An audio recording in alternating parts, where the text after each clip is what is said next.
2, 3, 4, the hardest part of the ring. It's the hardest part of the ring. Sometimes you go over the top rope and you bang your head on the ring apron. Don't do that. That's when you feel like a big dope. Because they're the worst bumps you can be taking. Oh, it's the hardest part of the ring.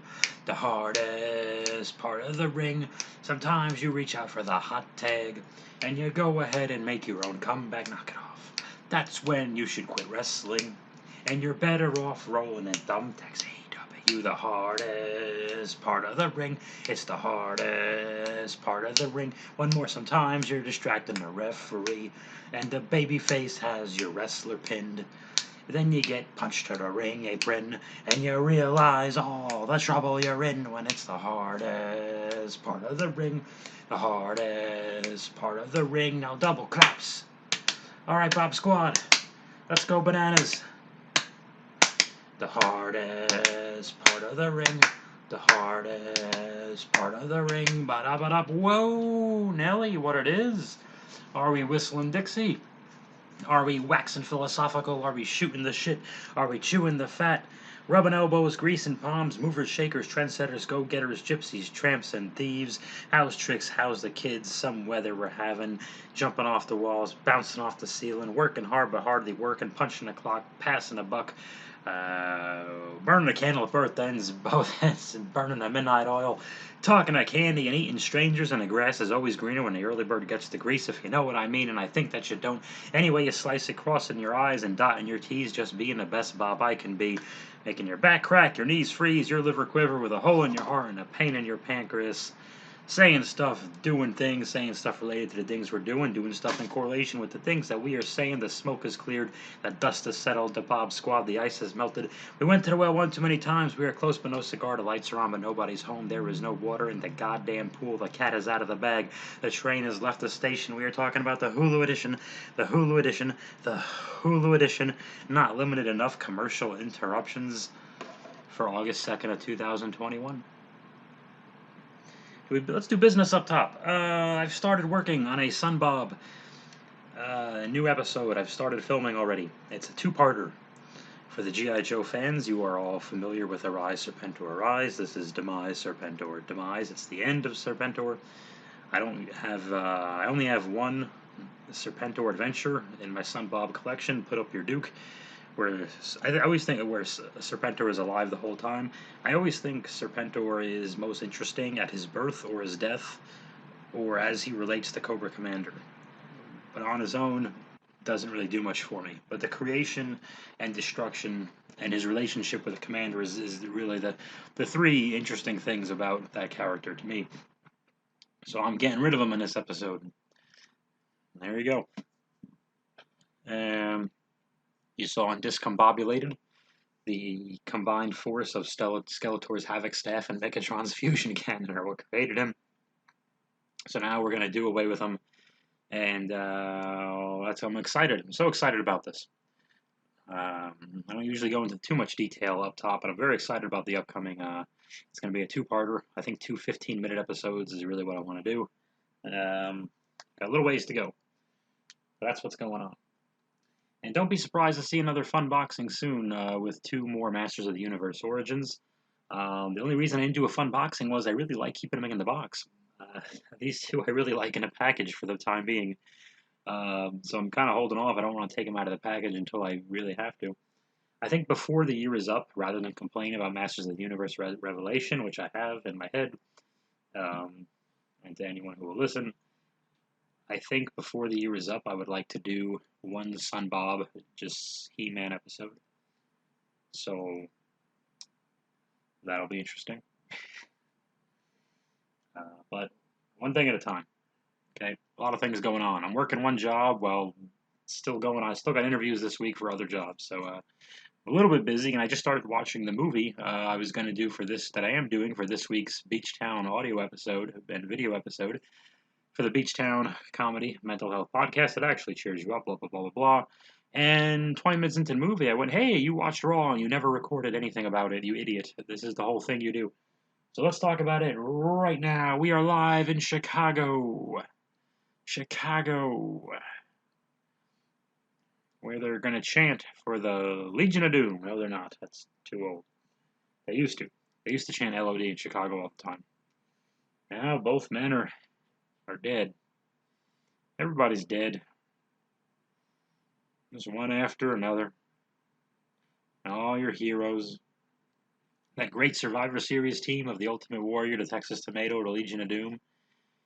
Picture them interviewed by Mean Gene Okerlund. All five, all dead.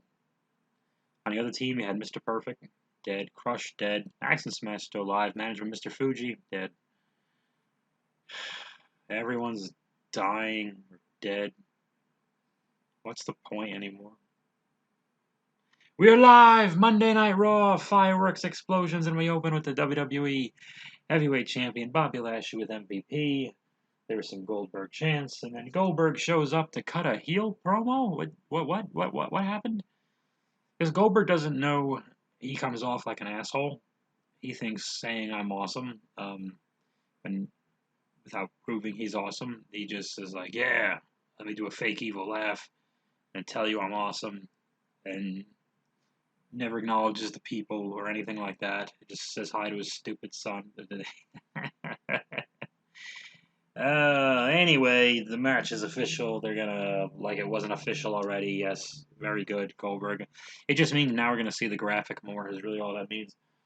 The kid's name is Gage, and that is, so far, that's he's the only Gage I want to see on any wrestling program, if you know what I'm talking about. I'm talking about stupid Nick Gage, who should never be in a wrestling ring. Anywhere. Ever. What happened now? Oh, Goldberg leaves, and then Lashley, and then MVP talks some shit to the Goldberg son, who has a perfect front row and aisle corner seat at ringside, of course. And then Goldberg comes back out, which does make sense. Why wouldn't he walk back out? And thankfully, he walked back out without restarting his music. And he spears MVP, and Lashley is in the ring and stays there. And there you go. That was a good way to end the segment. I just thought Goldberg cutting a heel promo about, I'm the shit. Okay. We hate you, right? Yes, we do. Drew McIntyre is showing a blonde lady his sword. You heard me. And then he has a handicap match. A differently abled adults match, forgive me. Drew McIntyre versus Veer and Spanky or something. And he wrestles these two big guys, and then there's a disqualification because they all jump him and they all have chairs. But he threatens their lives with a sword and even points it towards the neck of one of the guys. So he threatens their lives, and then an Irish guy says to Drew, who is Scottish, I'm Irish. And Drew goes, I'm Scottish, I think, I don't know.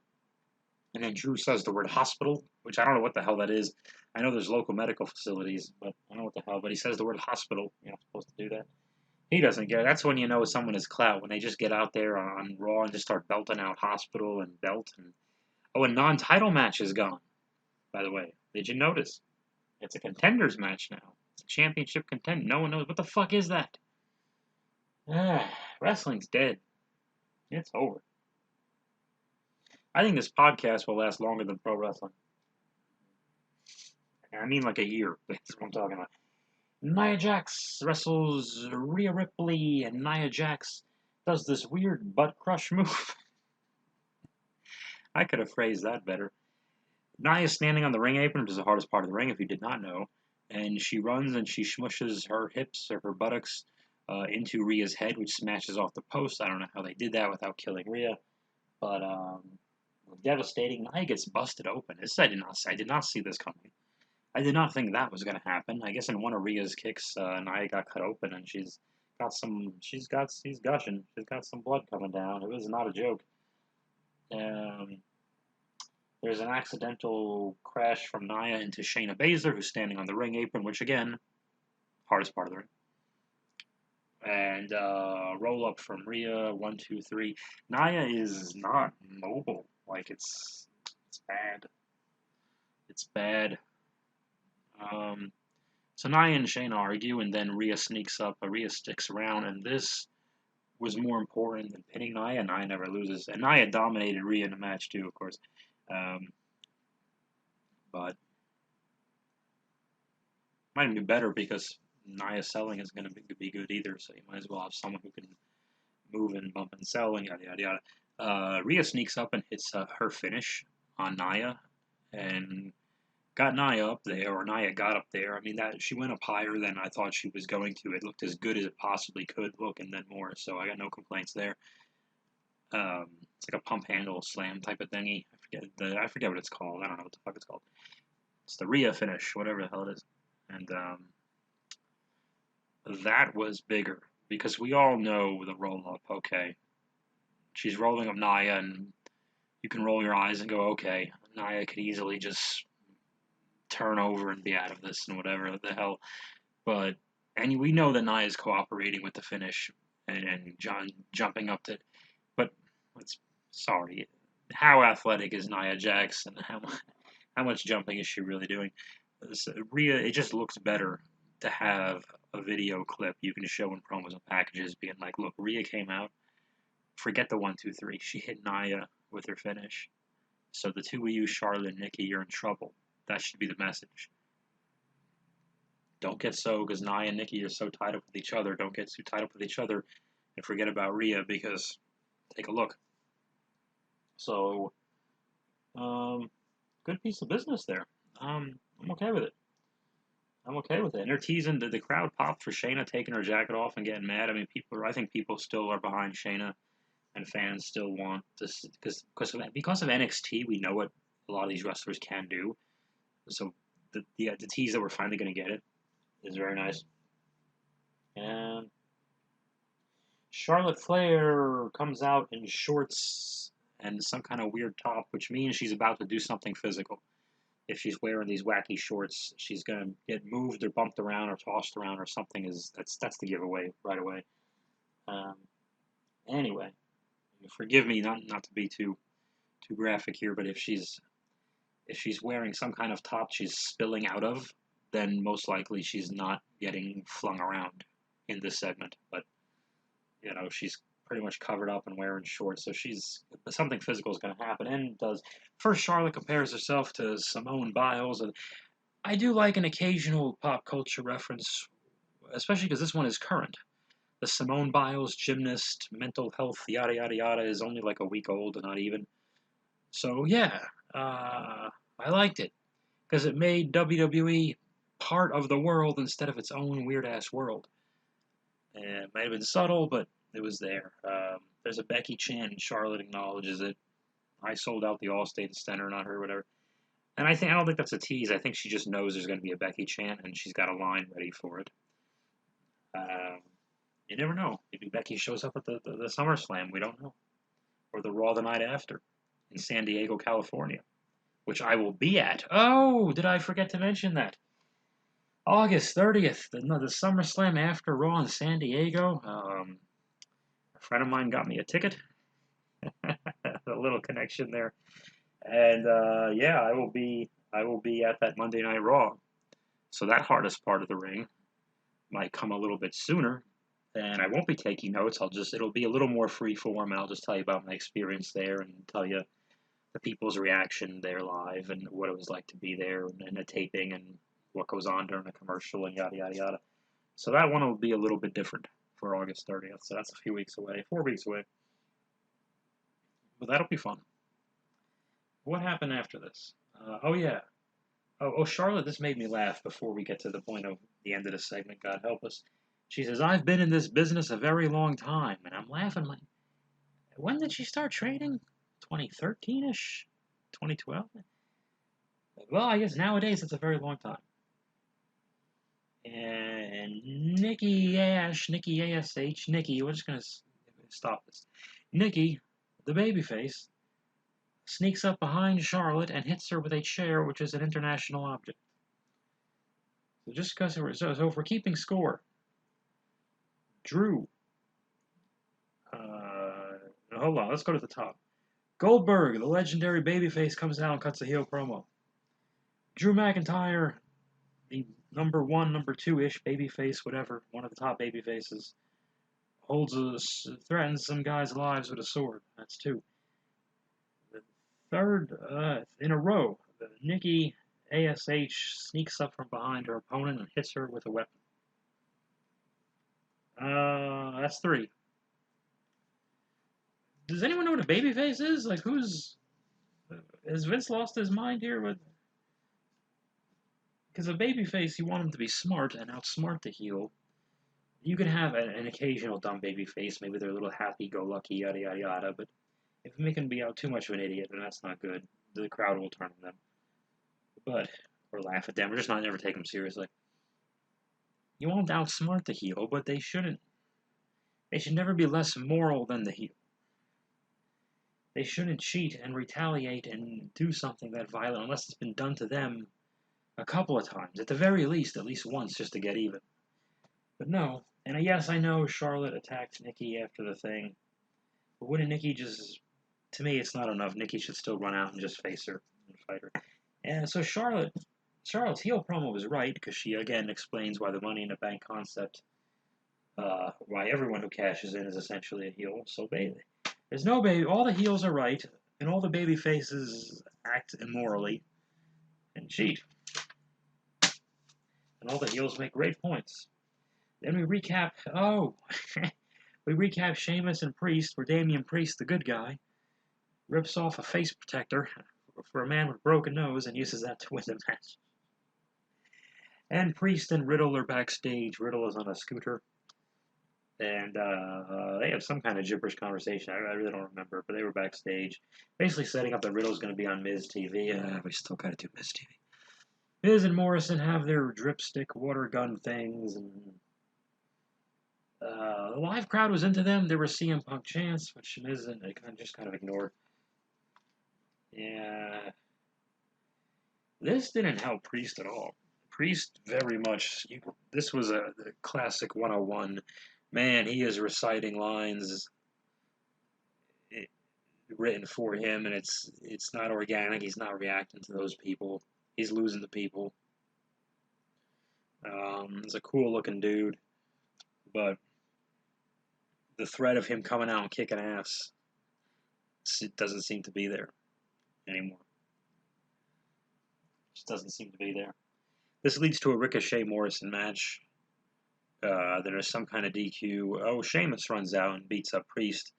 So that leads to Ricochet running out and making a save. And I guess during a break, they told us Sonya Deville came out and made it a tag match. And now we come back from the break, we're in a tag match. Ricochet and Riddle. Riddle? Yeah. No, Ricochet. My bad. Ricochet and Priest. Wait a minute. Oh, because it was Priest. Yeah, Riddle's not going to be on Miz TV. He comes out later to wrestle Omos. Yeah, so it's Priest and Ricochet versus Sheamus and Morrison. The good guys win.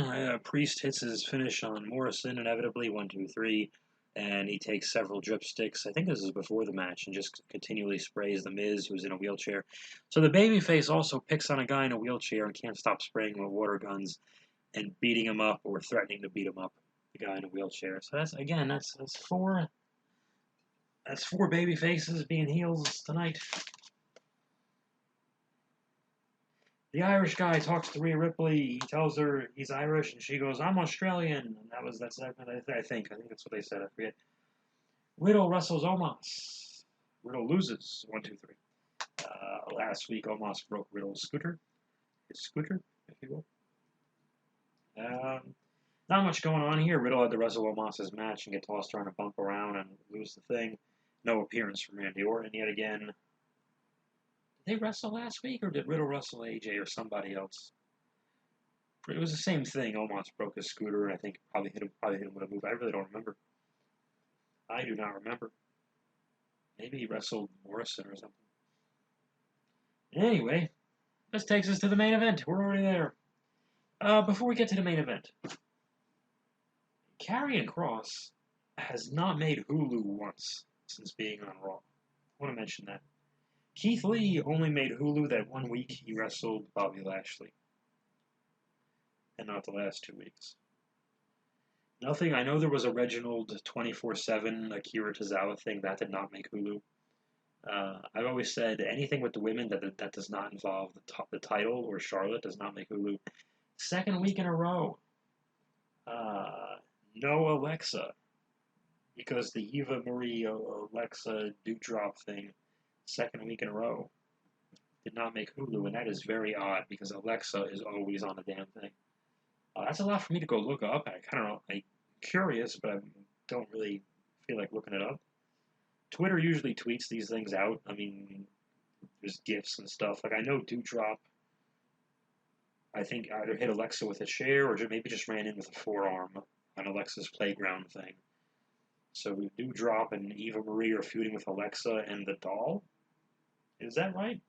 Tell me they're doing a tag. Oh, tell me they're doing the fucking tag. Oh, that would be nice.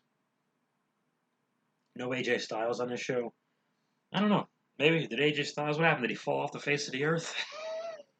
Because he's a flat earther. That's fine. Okay.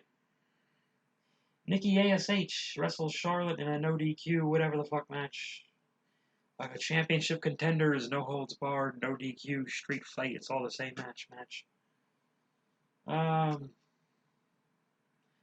wasn't bad. You know, Charlotte beat the shit out of Nikki. Yes, she should have. No offense to Nikki. Um, Nikki ducked and Charlotte ran through a table, which was in the corner of the ring at one point, and that was pretty much the big turning point. Um, Nikki pinned Charlotte. How the hell did she pin her? Was it after that, or was it with a move? I don't know. Honestly, no fucking idea. Um, Charlotte does go bananas. She puts Nikki through the barricade on the outside, which I really liked because we see it from the dudes all the time. How many times has Roman and Lashley and Drew and Sheamus, etc., etc., etc., Braun, oh my god, when Braun was there, holy shit, gone through the freaking barricade, safety barrier thing, like all the time. It's almost every week. But women don't usually go through because you got to get a lot of momentum and everything else. And Charlotte put Nikki through that, and Charlotte put herself through that freaking table. And yeah, I know, there's pre-cutting and there's this and this, but still, I don't mean it tickles. Um, how the hell did Nikki pin Charlotte? I watched this 6 hours ago. I don't really know. Oh well. Nikki beat her. And we go off the air happy. Charlotte didn't get up and beat her down, I don't think. I think Nikki just raised her hand in the air, and that was that. I think during, maybe, I don't know, maybe it's too soon. During one of those beatdowns, maybe like the one when Charlotte beat down Nikki after the match last week, I think Charlotte should have taken the mask off of Nikki and stomped on it or just kicked it to the side. Don't throw it to the crowd because I don't know how many of those things they have. It's probably fit just for her head, yada, yada, yada. Because it's got to stay on, so they probably measured the thing very specifically. But I'm just saying it's very symbolic to take the thing off her and kind of humiliate her like that. But that can happen later on down the road. Haven't seen Asuka in forever. I mean, call me crazy. I'd love to see Asuka show. I mean, this is not going to happen at all. I'd love to see Asuka show up at SummerSlam in a three-way out of nowhere and kick Rhea's head off. No offense to Rhea, I love Rhea, but just to turn Asuka and get the vicious. The vicious Asuka is believable. When she's mad, and I would like to see that personally. That's just me armchair booking a thing. I'm retro booking something that hasn't happened yet. That's me. Of course, everyone wants to see Becky make the big comeback. Yada yada yada. Who knows? And I don't know because the thing is, when they chant it so much for so long, and then it does happen, it feels kind of flat. I think maybe we get them right before the it creates a fever pitch, or maybe just let them give up for a little bit. You know, let them go. It's never going to happen, and then it does. You know, because much as I love a good Royal Rumble return, it's kind of predictable. That's what the Rumble's for sometimes, and I think the Rumble return is the best type of return. But you can't have everybody return in a Rumble. You got to save some. I feel, and I think maybe they need Becky a little sooner than January. If she is wrestling or wants to wrestle, I mean, she is a mom now. I don't know what the hell she's doing. I'm just saying, we need some new faces or some old familiar faces we've missed in Raw and the SmackDown women right now. We need something. I know they put Tegan and Sloppy Blackheart and one half of the Legion of Gimmicks. They put them on SmackDown, but what have they done on SmackDown? Anything? What are they doing? I don't know. And Toni Storm is coming to SmackDown, or maybe she's already wrestled there. I don't know. Zelina Vega just got there, and she doesn't seem to be in a mix. It seems to be all about Bianca, Carmella, and I guess Sasha Banks returned and beat up Bianca. I can't watch SmackDown on TV. I just see YouTube clips sometimes. And at the beginning of these pay-per-views, they have 48 packages that are all 7 minutes long, so that's how I catch up. Like, oh, okay, that's what they're doing. Anyway, anything else? Okay, well, I don't know, Bob Squad. You guys are probably, it doesn't really matter if this is late. I think you guys are just waking up right about now anyway. So. And this is no offense to you guys. I really do have to, like, market this thing to other people to get this thing going. I think I've definitely been coasting for a little bit. Like, yeah, I just talked to Mark and Chris. This is nice. And maybe 12 other folks I don't really know. There are other numbers other than yourselves because it is on Podomatic and the people listen there. And somebody is, but I never get a single comment. I get plays and I get downloads. Downloads blows my mind. Who's putting this on their phone or laptop? I have no idea. But so someone else is listening to this. But you know, I don't know what the number is, but I think it's each episode is, let's say 10 people on Podomatic and 20-ish here, 15-ish here. So somebody's listening. I don't know what I'm a bad marketer, guys. Very bad at this. I don't know what I'm doing. I'm about to market to the same people to tell them I have an NXT hardest part of the ring, obviously coming up, and Beach Town episode. But movie, I'll just tell you what movie I'm doing now. This is a little different. This is not from the 80s or early 90s. It is from 2018. I am watching A Star Is Born featuring Bradley Cooper and Lady Gaga. And it's amazing. It is amazing. I love this movie. I'd never seen it before, but everybody was creaming their pants over it 3 years ago, and I remember rolling my eyes and going, whatever. This movie's wonderful. Arguably the greatest film ever made. You guys are tremendous. You are the bee's knees, the cat's meow. You are off the hook, off the wall, off the chain, under the table, under the weather, under the radar. Rubbing salt in the wound, throwing gas on the fire, adding insult to injury. You are the hardest part of the ring. The hardest part of the ring. Ba-da-ba-da.